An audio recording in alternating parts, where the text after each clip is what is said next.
శ్రీమాత్రే నమః. ఈ వీడియోలో మనం ఆండాల్ కథ గురించి తెలుసుకోబోతున్నాం.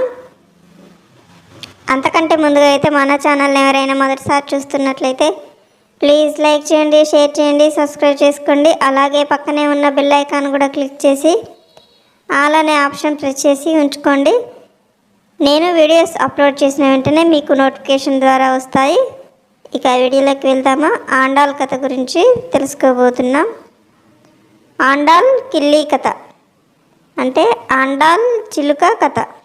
విల్లిపుత్తూరుకే విభవాన్ని ఒసగి తిరునామం సార్థకం అయ్యేట్లు శ్రీ నీ కృప చేసిన పరమ కారుణ్యమూర్తి శ్రీ గోదాదేవి వటపత్రశాయి దేవాలయంలో ఆండాల్కి ప్రత్యేక సన్నిధి ఉంటుంది. వివిధ రకాల పూల మాలికలతోనూ ఆభరణాలతోనూ అలంకరించబడిన అమ్మవారు ప్రసన్న వదనంతో దర్శనమిస్తూ ఉంటుంది. ఆ తల్లి భుజంపై కానీ చేతిలో కానీ ఒక రామచిలుక కనిపిస్తూ ఉంటుంది. ఈ చిలుక అమ్మవారు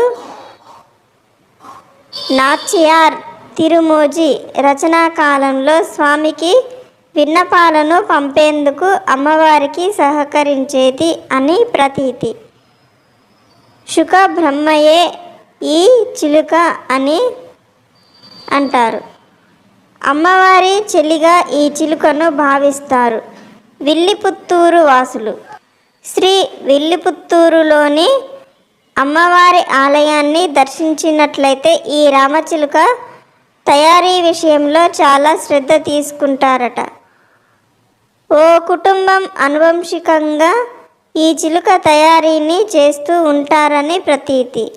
సగ్గుబియ్యం ఆకులతో చిలుకను తయారు చేసి దానిమ్మ మొగ్గను దాని ముక్కుగా అమర్చుతారు. నిజంగా రామచిలుకే అమ్మవారి భుజంపై వాలిందా అన్నంత సహజంగా అది కనిపిస్తూ ఉంటుంది. ప్రతినిత్యం ఇలా చిలుకను తయారు చేసి అమ్మవారి ఉత్సవమూర్తి భుజంపై అలంకరిస్తూ ఉంటారు. ఇలా కొలువుదీరిన అమ్మవారిని పూజించడం వలన ధర్మబద్ధమైన కోరికలు తప్పనిసరిగా నెరవేరుతాయని విశ్వాసం. తిరుమల శ్రీవారి బ్రహ్మోత్సవాల్లో గరుడ సేవ రోజు స్వామి కోసం ఆండాల్ చిలుకలు విల్లిపుత్తూరు నుండి తిరుమల వేంచేస్తాయి. అలాగే శ్రీరంగ మన్నరు స్వామివారి కైంకర్యం కోసం ఈ చిలుకలు ఉభయ కావేరి ద్వీపానికి కూడా చేరుతాయి.